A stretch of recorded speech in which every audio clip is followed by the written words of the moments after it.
Good morning, students. Today we are going to read and understand chapter Social Reformers in GK. Social Reformers means होता है बेटा समाज सेवक. ठीक है. India can proudly claim to be home of some great personalities whose contribution to society have introduced everlasting social changes for the better. अब भारत ये दावा कर सकता है कि यहाँ पर बहुत सारे महान व्यक्तित्व थे जिन्होंने कॉन्ट्रीब्यूशंस मीन्स होता है योगदान, जिन्होंने हमारे सोशल मतलब समाज को चेंज करने के लिए और उसे बेटर करने के लिए अपना बहुत सा योगदान दिया है. The selfless souls stop to make the India society a progressive societies. और ये जो सोशल रिफॉर्मर्स हैं इन्होंने हमारी सोसाइटी को एक प्रोग्रेसिव सोसाइटी बनाया है. Identify the following saints spiritual leaders and social reformers. आपको इन्हें आइडेंटिफाई करना है with the help of the given descriptions. इन डिस्क्रिप्शंस की हेल्प से एंड पिक्चर प्रोवाइडेड. जो पिक्चर्स यहाँ पर आपको प्रोवाइड की गई हैं. ठीक है. The names of the social reformers are also given below. आपको यहाँ पे सोशल रिफॉर्मर्स के नेम भी दिए हैं. You will find out the social reformers according to descriptions and write their name. First one is he was one of the founders of the Brahmo Samaj. ये ब्रह्म समाज के फाउंडर्स में से एक थे. He worked hard to bring changes in the field of politics, education और religion. इन्होंने मतलब पॉलिटिक्स और एजुकेशन और धर्म में चेंज लाने के लिए बहुत हार्ड वर्क किया था. He was known for his efforts to abolish the practice of child marriage and सती.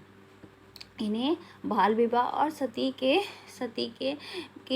प्रथा को रोकने के लिए इन्होंने जो कोशिश करी थी या जो उस प्रथा को बंद किया था, ठीक है, उसके लिए भी जाना जाता है. ही इज़ बेटा Raja Ram Mohan Roy. Second one is he was social reformer.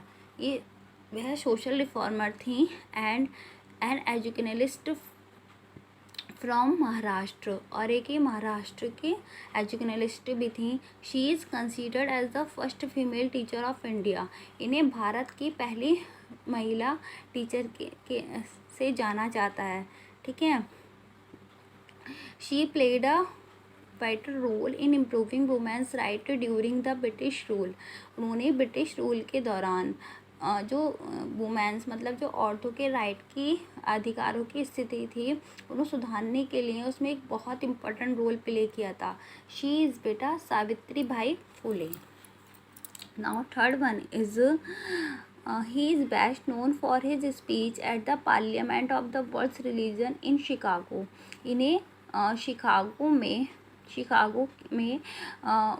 मतलब वर्ल्ड्स रिलीजन पार्लियामेंट्स में उनकी वर्ल्ड्स रिलीजन जो स्पीच थी, ठीक है, उसके लिए जाना जाता है. ही वॉज अ हिंदू मॉन्क.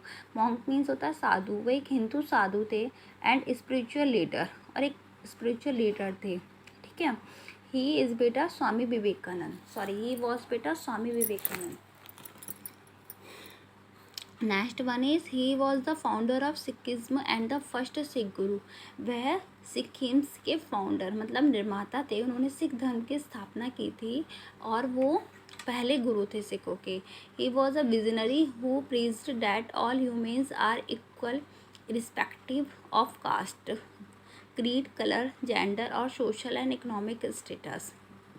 मतलब वो घूम कर लोगों को क्या दिया करते थे बेटा, शिक्षाएं दिया करते थे कि सभी लोग किसी भी कास्ट के हों या किसी भी रिलीजन के हों या किसी भी जेंडर के हों या किसी भी कलर के हों, वो सब सेम है. ठीक है. ही वॉज बेटा Guru Nanak Dev. Next one is बेटा he is best known for his fight against the caste system in Kerala. वो केरला में तभी जो जाति का सिस्टम था इसके विरुद्ध उन्होंने क्या की थी, लड़ाई लड़ी थी. And his efforts to promote spiritual enlightenment and social equality. और वो समाज में एनलाइटमेंट मीन्स होता है ज्ञान. वो समाज में ज्ञान और स्पिरिचुअल को क्या करना चाहते थे, प्रमोट करना चाहते थे. ही वॉज बेटा Shri Narayana Guru. Now we will move the next chapter. we will move through the next chapter. Next chapter is famous historical structure in India. Bharat में famous historical structures. India has some worldwide famous historical structures.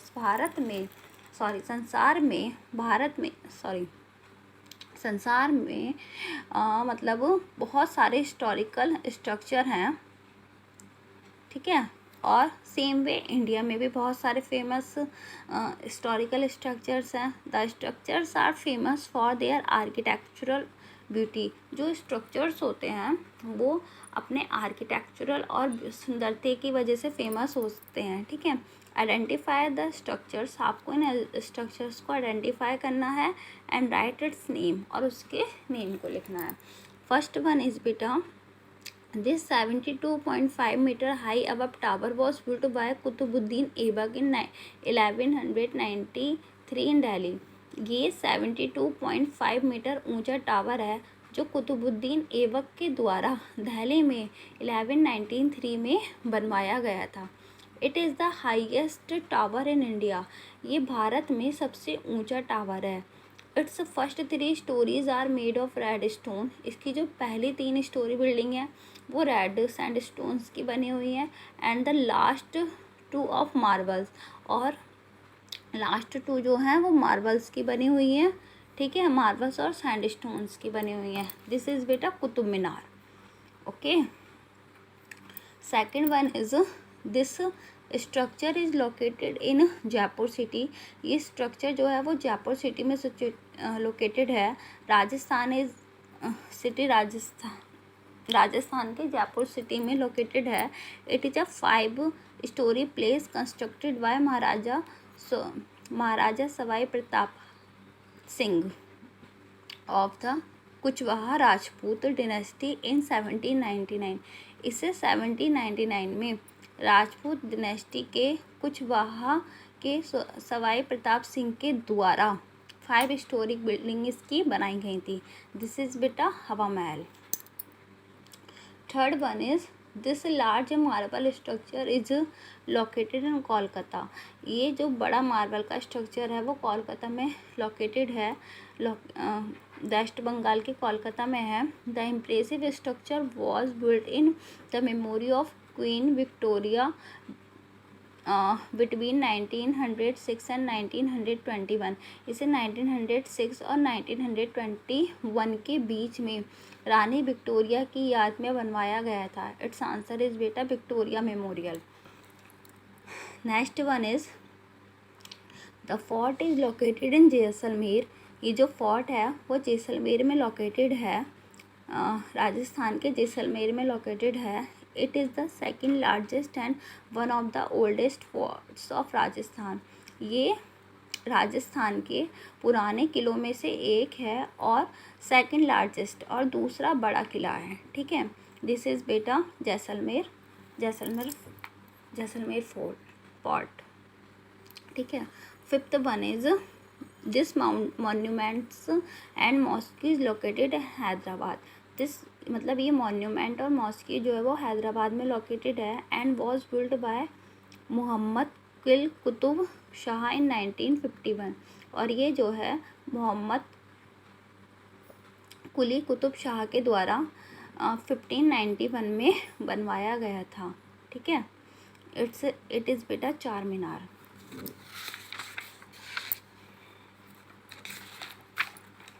Now we will read chapter number 3, hydropower plants. Hydropower means electricity generated with the help of water. Hydropower means क्या है कि जो electricity होती है वो water की help से क्या होती है, जनरेट होती है, ठीक है। वेयर हाइड्रो मीन्स वाटर, जहाँ पर हाइड्रो का मतलब वाटर से है, एंड पावर इज इलेक्ट्रिसिटी, और पावर का मतलब इलेक्ट्रिसिटी से है। Hydro power is among the oldest and most popular renewable, ठीक है। हाइड्रो पावर जो है वो बहुत ही पुरानी और मोस्ट पॉपुलर रिन्यूएबल है सोर्सेस ऑफ एनर्जी, मतलब ये एनर्जी का बहुत पुराना सोर्स और बहुत प्रसिद्ध स्रोत है। India happens to be the world 7th largest producer of hydro electricity ठीक है। भारत को संसार का 7वां हाइड्रो इलेक्ट्रिसिटी प्रोड्यूसर माना जाता है, ठीक है। Power and stands third in the world for the number of dam, और वो पावर में, ठीक है, मतलब वो पावर में संसार में 3rd नंबर पे है। Write the name of the river और the reservoir upon which the dam has been built. आपको उस रिवर का या उस रिजर्वॉयर का नेम लिखना है जिस पर ये डैम जो है वो बनाए गए हैं, ठीक है। First is name of the plant, second is river reservoir and third is state. मतलब यहाँ पर प्लांट्स के नेम है, ये जिस रिवर और रिजर्वॉयर पर है वो है, थर्ड किस स्टेट में है। First is Hirakud hydro electricity power plant, ये बेटा महानदी पर है और ये उड़ीसा स्टेट में है, ठीक है। Second one is Tahri hydro electricity power point, ये भागीरथी पर है और ये उत्तराखंड में है, ठीक है। थर्ड वन इज भांगड़ा Nangal hydro electricity power point, ये सतलज नदी पर है एंड हिमाचल प्रदेश में है। 4 is Sardar Sarovar hydro electricity power plant, ये नर्मदा नदी पर है एंड गुजरात में है। Next one is Nathpa Jhakri hydro electricity power point, ये सतलज रिवर पे है बेटा और ये भी हिमाचल प्रदेश में है। Next one is Shri xylem hydro electricity power point, ये कृष्णा रिवर पे है एंड आंध्र प्रदेश में है। Next one is Indira Sagar hydro electricity power point, ये नर्मदा नदी पर है और मध्य प्रदेश में है। कोयना हाइड्रो इलेक्ट्रिसिटी प्रोजेक्ट, ये कोयना पे है और महाराष्ट्र में है। Next one is Rihand hydro electricity power point, ये रिहांद रिवर पर है एंड उत्तर प्रदेश पर है, ठीक है। Next one is Bansagar hydro electricity power point, ये सोन पे है बेटा एंड मध्य प्रदेश में है। I hope you got these 3 chapters. Thank you.